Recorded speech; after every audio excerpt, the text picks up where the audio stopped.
Hi everyone, welcome back to Footy A to Z. I'm Zac and this is my brother Andreas. Today we're going to be recording our second ever podcast on the channel, but the first one with video. So hello everyone, this is Hi. what we look like, not in cartoon version. Or if you haven't seen us anywhere else on YouTube before. Yeah, we have appeared on Blue Abroad and True Footy, so if you want to know more about kind of the channel and how it got started and stuff, then we highly recommend checking out their videos. We'll chuck their links below. But this will either be our first or second video with video of us. So Depending on whether or not we get around to filming and recording and uploading our Q&A video before this one. yeah, exciting news. We just hit 1K subs. So as Andrea said, we're filming a Q&A, I think later today, for that. But that's not why we're here today. Today, as we know, Fremantle and Adelaide are playing in a Clash of the Titans at the moment. Score check. Yeah, score check. What's the score? Dockers by a point at three-quarter time. Oh, wow, currently a 1-point game. So it's the first game that's ever been televised in prime time in the US. They picked an absolute cracker. Yeah. To air 17th versus 18th. And just to top it all off, I think Nat 5 isn't even playing, who would be the main attraction of watching At a least Fremantle Adelaide it is a close match. game. It's something to be said for that. Yeah. So we thought, given the AFL has started to get a little bit more attention overseas, with all the sports around the world kind of shutting down for a little while, that it might be nice to sort of go through the AFL teams and discuss, if you're a new supporter to the game, which club maybe you should consider supporting based on sort of some of the histories of the teams and where they're at the moment. So we want, any new listeners out there who maybe haven't picked a team yet to consider who they'd want to follow in the AFL competition. We also know that existing fans love telling everyone else out there why their team is the best as well. So we expect you to let us know why you think new fans should go for your club as well. Yeah, like Andrea said, we're not going to go into great detail about the history of each club. We're not going to go club by club. It's more about kind of breaking the clubs up into categories. Things like who's on the rise and who are the kind of stereotypical bandwagon teams. Kind of breaking teams up as kind of like a point of reference as to who you should look at depending on kind of what level of engagement you want to have with the team. So, to start with, and we may as well just jump into it, the first category we have is teams that are up-and-comers. So if you want to kind of pick a team that's maybe not quite at the top at the moment, but you're interested in probably following the game for the next couple of years, then you can kind of grow as a supporter as your team grows. So you're not looking for success straight away, but hopefully maybe in the next sort of 5-6 years or so. Yeah, definitely. So the first team on that list is the Gold Coast Suns. And the first thing that really comes to mind when you think of the Gold Coast is youth, both in that they're the second youngest AFL club, age-wise in terms of how long they've been in the competition, and they just have so much young talent in their actual list. Yeah, so the top two picks in last year's draft, both currently playing at the Gold Coast, several first-round picks from the years before that as well. They have arguably the best young player in the competition, who's arguably the best young player of all time, what we've seen. After 3 games in Matt Rao. And a team that have traditionally struggled for their first almost decade of existence in the league and maybe seem to be finding their feet for the first time. Yeah, they've almost had to start again.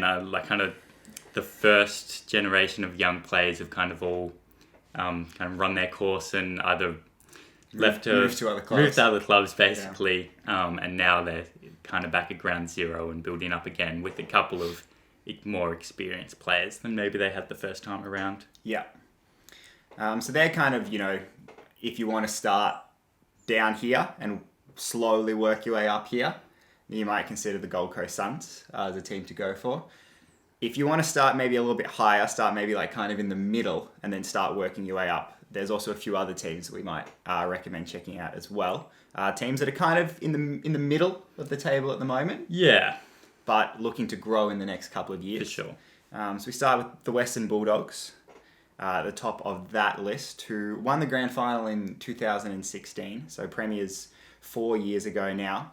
But after that, kind of dropped off remarkably. We'll talk a bit more about that premiership later on the podcast, but the Bulldogs kind of jumped up, fell back down again, and ever since then have been sort of slowly climbing their way back up. Yeah, just that 2016 premiership was so out of the blue, they were never really able to kind of sustain their time at the top, and they dropped down a little bit, but obviously they were talented enough to win in the first place. So there's definitely a lot of talent there. Some of the best kind of young players and young in kind of their early to mid-20s, kind of that'll just be starting to come into their prime in the next couple of years. So, yeah, the Western Bulldogs are definitely an attractive team who could be pushing very high up the ladder within the next couple of years. Their colours are also red, white and blue, if that's of interest to anyone out there for random reasons. Yeah. So next down, just underneath the Bulldogs, we have North Melbourne, who the Bulldogs actually smashed last night. Yeah, they So did. maybe if you're tossing up between those teams, the Bulldogs are a little bit in front of the two. North Melbourne, another team that's really been like a mid-table team for a while now. They haven't really bottomed out. Yeah, they've really They haven't plateaued. jumped up. But they have finally seemed to have recruited a few players to bring to the club that might be able to push them up in the next couple of years. And I think they might be looking for one or two more kind of marquee signings as well in the next couple of years. But they've definitely got a couple of good up-and-coming players as well. Jai Simpkin, Sean Atley starting to play very good football. Yeah. As well as a great kind of cult figure to get around, a big Benny Brown, who's basically just a giant guy with a huge frizzy red afro. And a very good footballer and very entertaining to watch. Yeah, I think he's come runner-up in like the last 2 or 3 Coleman medals, which is the leading goal kicking. Yeah, and he has quite a funny run into goal, and then he just comes in a straight line for ages before he kicks the ball. It takes him about half an hour to have a set shot. But it's effective. Yeah. So More effective than a lot of other players going around at the moment. North's mascot is also the Kangaroos. So if you want a very Australian icon. yeah, I know they were very popular with a lot of American fans who kind of got into the game. I think back in like the 70s and 80s, there was a bit of AFL broadcast over there, and a lot of people adopted the Kangaroos because they liked the idea of supporting a team called the Kangaroos. yeah. Just a funny note on North Melbourne. I think, I don't know if you saw in the game last night, once it finished, was it last night or the night before? It was last night. Yeah, so it was last night. When the game finished, someone said that North Melbourne the AFL finally got their wish in North Melbourne relocating to the Gold Coast. Yes. Because true. they're heading up to the hub. That was there very now. funny. Yeah. Yeah, so I will jump on now to St Kilda, who have kind of been in a similar bracket to North Melbourne for the last couple of years. Yeah. They definitely went higher up the ladder and pushed for premiership contention around the 2010s, but were never able to really grab hold. No, they lost a couple of glory. grand finals, fortunately, for their supporters. But yeah, also a team that's recruited very well last off-season and have been a bit up and down so far in their start to 2020, but I guess most teams have been up and down in their start to 2020. Look like they're starting to play some really good football and a really exciting brand of football as well. They've seemed to have developed a really quick midfield, playing very sort of direct football. It's quite exciting to watch. Most of their recruits were really kind of based around generating more pace in the side, and that's just been very effective so far. Also, St Kilda are one of the oldest clubs in the AFL, yet they've only ever won 1 premiership. So if you do choose to invest in St Kilda, you are taking a bit of a risk in that your kind of premiership to years average is not too attractive.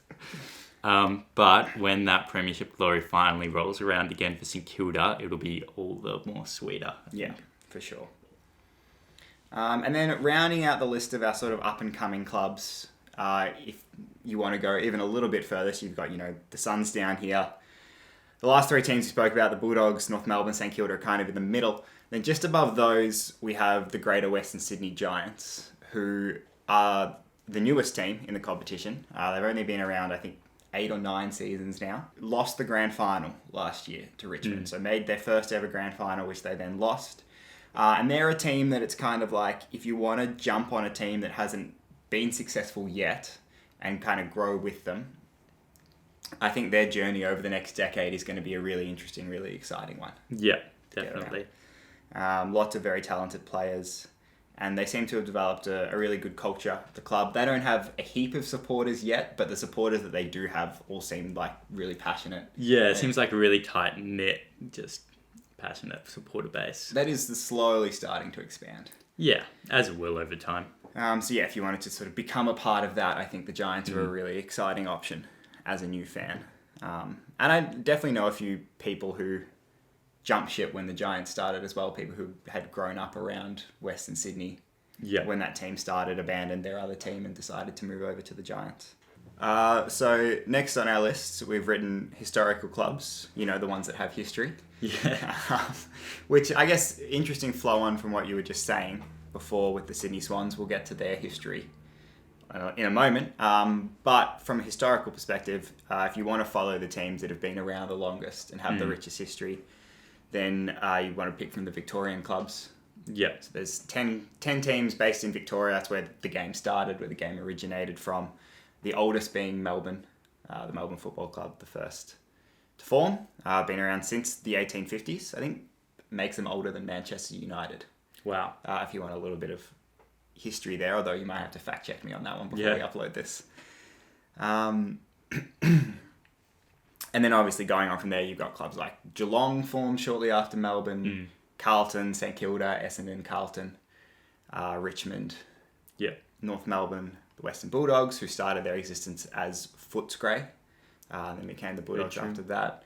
And I feel like I've forgotten one, Hawthorn as well. Yeah. Another one of the old Victorian clubs, who aren't quite as old as some of the more historical ones, but definitely still have that rich history as well. And Collingwood. Did you say Fitzroy? How old is Fitzroy? Fitzroy, one of the oldest. Fitzroy, I think, would come in somewhere after Carlton and Collingwood. But they were one of the inaugural members of the VFL. Okay. In that form. Yeah.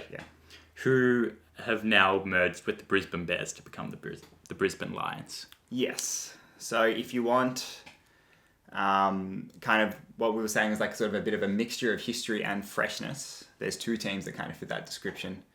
The Brisbane Lions, who are a merger, like Zac just said, between the Fitzroy Lions, who are one of the oldest clubs in the league, and the Brisbane Bears. So they now play up in Brisbane. And you touched on the other one a moment ago. Yeah, the Sydney Swans, who were South Melbourne relocated to Sydney to become the first New South Wales team. If I've forgotten a Victorian club there, I'm sure everyone will let me know all about it. Yeah.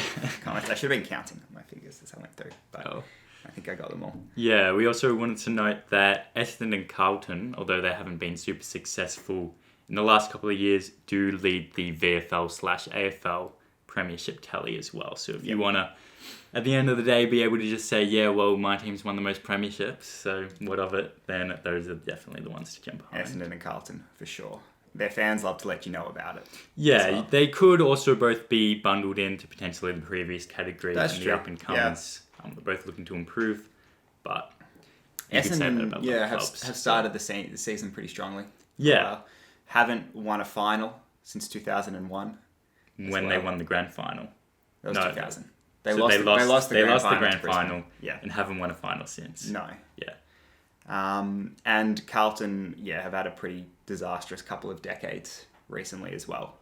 So two of the competition's, I guess, traditional superpowers kind of trying to find their way back to their feet. Yeah. And dominate once again. In that time, Hawthorn and Collingwood have been slowly catching up to them. Yeah. In terms of premierships won. Yeah, just clawing them back one by one. I think Collingwood are one behind now. They're sitting at 15. Yeah. But apart from historical clubs like outside Victoria, then Port Adelaide has a pretty rich history. They're actually celebrating their 150th year. Yeah. So we're going to be releasing a video sometime during this year kind of celebrating that as well. Started their life as the Port Adelaide Magpies, so playing in the South Australian National Football League, and then when the Victorian Football League started expanding to become the AFL, Australian Football League, that Port Adelaide club joined the competition. Because the Collingwood Magpies already existed, they had to change their name from the Magpies to the Power. Yeah. So that's how you get the Port Adelaide Power today. But yeah, technically that club has been around for 150 years. And I think won something like 30 premierships in Just the an SANFL. absurd amount of premierships in South Australia. They dominated South Australian football for a very long time. Whereas the other South Australian team, the Adelaide Crows, were kind of formed as a new team to represent all of the city of Adelaide, rather than drawing in the current teams that were there. Yeah, which Port fans don't really like. No, and there is a large rivalry between those teams as well. I think a lot of Port Adelaide supporters accuse the Crows of stealing their license to get into the AFL. Yeah. So the Crows came first, and then the Power were allowed in a couple of years after that.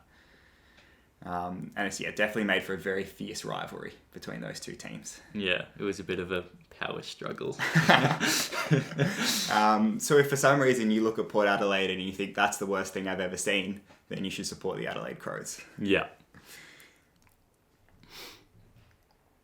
Okay, I reckon we move on to the next category. Yeah. Which is Underdogs. Yes. Big thing in Australia, I guess, is jumping on the underdog. And it's I think with sporting fans all over the world, you definitely get excited when an underdog does well. Yeah, definitely. Like Croatia at the recent World Cup. Yeah. People love an underdog in the Super Bowl or whatever, I think. Anyone who's not the Patriots. Yeah, exactly. So on that note, I guess probably the greatest underdog story that's happened in football recently, which we touched on a little bit earlier, was the Western Bulldogs winning the grand final in 2016. Yeah. Which really no one saw coming, even during the season. Like, they've been good but not great, and just kind of managed to get a run of form at the same time. But it happened at the same time and was very much likened to the Leicester City story in the English Premier League. Yeah. That was going on at the same time. So if you loved the Leicester story and have kind of gotten around that team because of that story, then the Western Bulldogs is very similar. Yeah, and they had a couple of players who kind of just shot up and became stars out of nowhere a little bit as well, kind of similar to your Jamie Vardy type characters. They also wear pretty much the same shade of blue. Very Leicester similar. City do as well. So there's definitely a few links between those two teams, a few crossovers. Yeah, archetypal similarities. We also kind of spoke about, I guess, the teams that are up and coming before as well, who you sort of class as underdogs. The teams that have never won a premiership are Fremantle, Gold Coast and Greater Western Sydney. So Gold Coast and Greater Western Sydney, of course, the newer two teams, haven't been around that long. Fremantle have been around since the mid-1990s. I think around 95 maybe they joined the competition. So around a little bit longer, but still haven't managed to win their first premiership either. So if you wanted to go for a team that you're going to be around for their first taste of success, then those are the three. Definitely. You want to lock in. And then, like we said, the fairy tale kind of story, underdog-wise, is Port have started pretty well in their 150th year. So that's that true. would be a pretty cool story. If you wanted to jump on a good story for this season. Yeah. Port Adelaide winning the league in their 150th year when no one really gave them much of a hope. No, their coach was kind of on the chopping block all through the off-season, and I think their president had literally said that if they didn't win a final this year, then the coach was going to be sacked. Yeah, and they're currently 4-1. Yeah, 4-1. Just got absolutely destroyed by the Brisbane Lions. Yeah, who are one of the best teams in the competition at the moment. So maybe they're not quite on the pace at the moment. If you want to watch a team that just plays really good, really exciting football, then I'd recommend jumping on the Brisbane Lions bandwagon. Yeah, Andreas loves the Brisbane Lions at the moment. They're just a very exciting team to watch. They high scoring and have a lot of really likable players. Yeah. And a really likable coach. It's quite hard to think of anything kind of bad to say about them, both in the way they play and just the Brisbane Lions in general as the club. Everyone seems to have at least neutral or positive feelings towards them. Also another team that had been bad for a very long time. They dominated the league in the early 2000s, won 3 premierships in a row, and then again kind of dropped off for the last 15 years. Yeah. Last year managed to shoot up the ladder, which was quite exciting to watch, and it seemed to have consolidated that rise this year as well. So if you want to kind of get on board for what's probably going to be the second wave of Brisbane Lions success, I think now is probably a good time to do so. To draw some more similarities to the Premier League, we thought we'd have a go at also nailing down who we thought the AFL's Big Six were. Yeah. This, like, some of the teams on this list have been thrown up into the air a little bit because of just the strange form that we've witnessed in the AFL lockdown. Yeah, so we've kind of gone for a bit more of an approach of like who are considered like the big clubs. Yeah. At the moment. And there will definitely be a few fans who are mad at us that their club wasn't included in the Big Six, probably some Victorian fans especially. But yeah, we only got 5 at the moment. We've got to come up with a 6th. Yeah, we've only got 5 on the list at the moment, but that's okay. Okay. These are, I guess, kind of your Manchester United, your New York Yankees. Yeah. Your New England Patriots. Yeah. Although, I guess the thing to note with the AFL is that it does cycle around a lot as well. So you don't really get those stories where one team dominates endlessly. It's kind of like, they talk about dynasties a lot in football where you've popped up for a little bit and then you kind of drop back down because the draft kind of tries to keep it that way. Yeah. If you haven't watched our AFL Explain the National Draft, then check that out. Basically, it's just if you finish at the bottom of the ladder, then you get the best young players. Good plug. Yeah. I think we should maybe start a leaderboard of like who gets the best plugs in for our videos on the podcast. So, kicking off that list, we have the West Coast Eagles, who are based over in Perth, so on the western side of the continent of Australia. Probably one of the biggest supporter bases of any club in the AFL. They have a huge following over there. Footy's huge in the city of Perth, and there's really only 2 teams to choose from, with the Eagles and Fremantle, the Dockers being the other one. Yeah. So West Coast very much have a huge supporter base because of that they've drawn from. I think West Coast has more members than Optus Stadium, the largest stadium in Western Australia, can actually hold. It does, yeah. They do. They also have been one of the most successful teams in the AFL era since it switched over from the VFL. Yeah. They've won 4 premierships to date. Yes. And that sounds right. Yeah. Jesse, call us out if we're wrong. Yeah, I hope I stuffed that one up. But and they're supposed to be good at the moment, but they have not started too well, but they won the other night. So hopefully things are on the up for the West Coast Eagles. Their most recent premiership was in 2008 as well. 18. That's what I meant. Yeah. 2018. I guess, the main thing we sort of talked about when we were...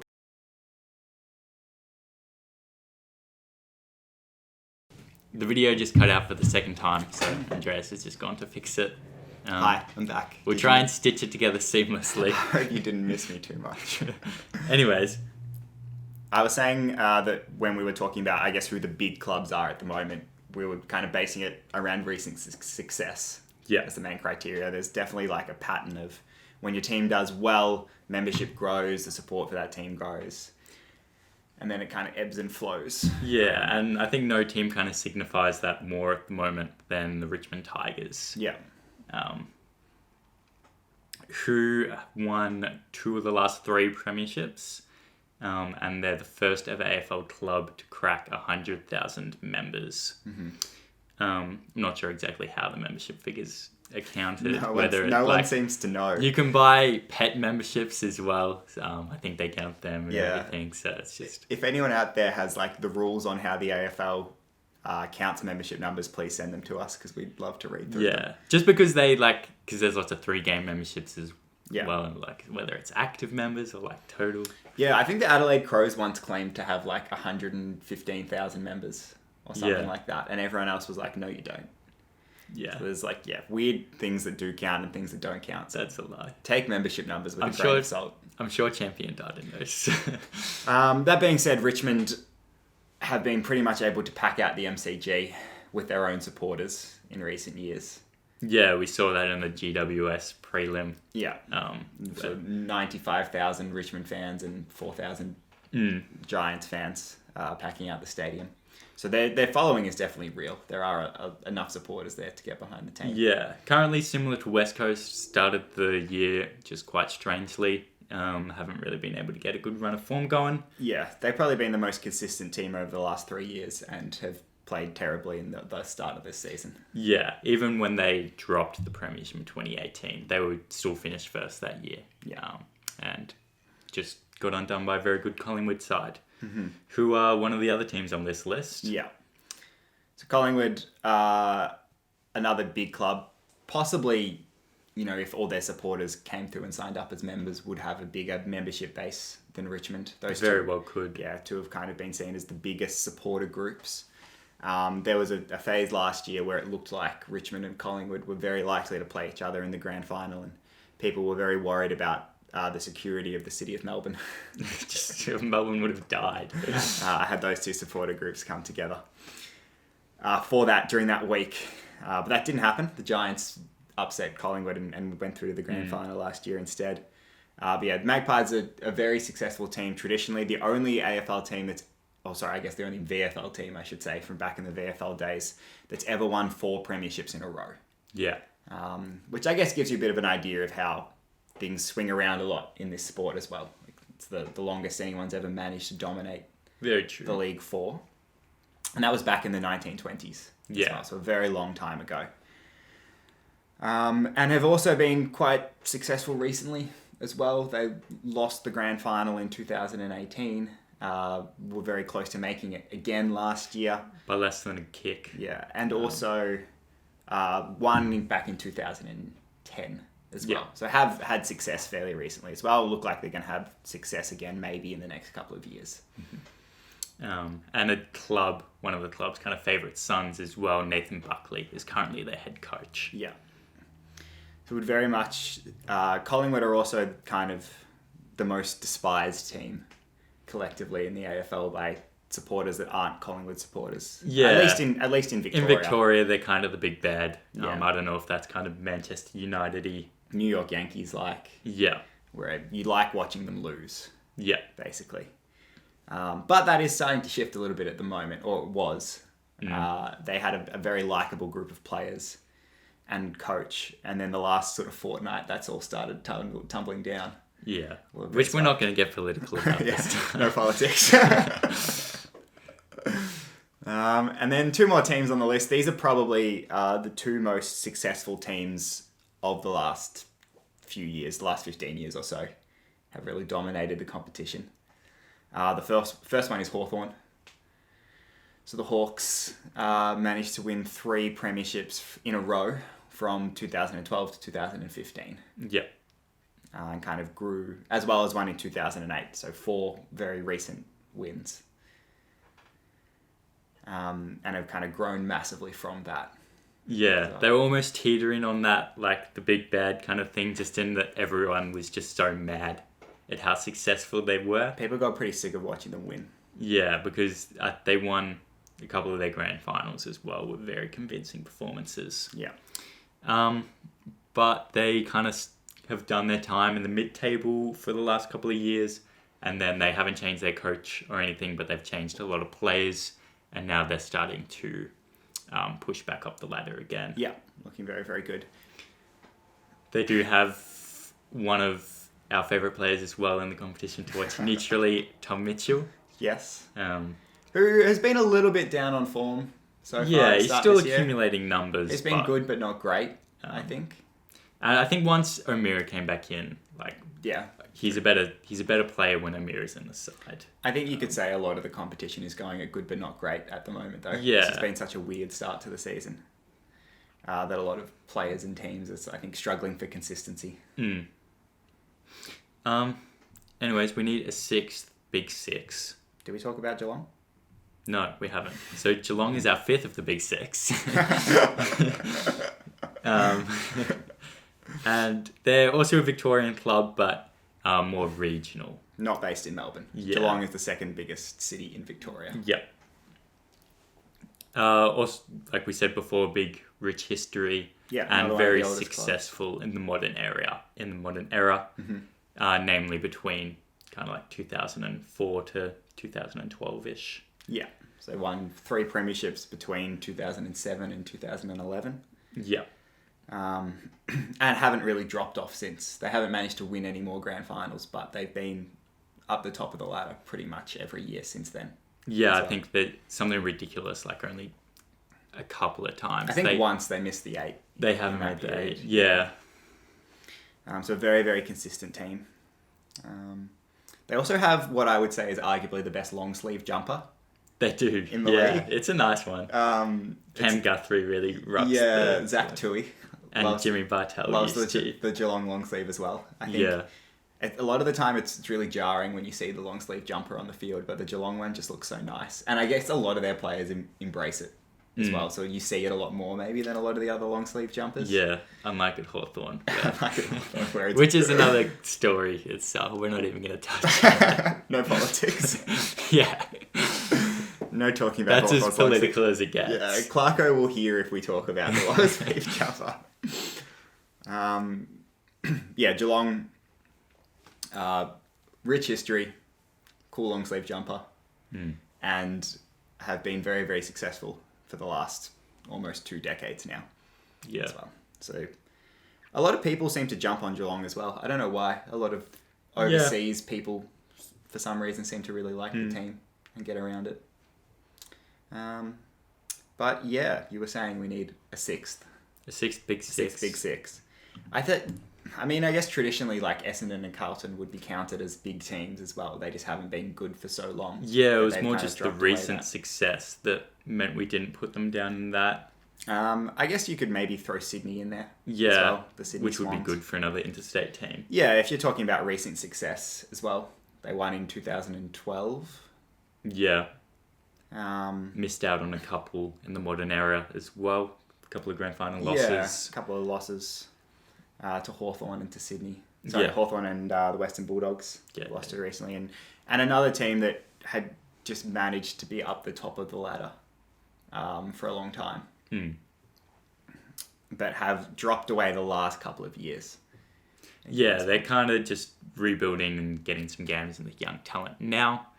So they're a good mixture of kind of a big club that is kind of...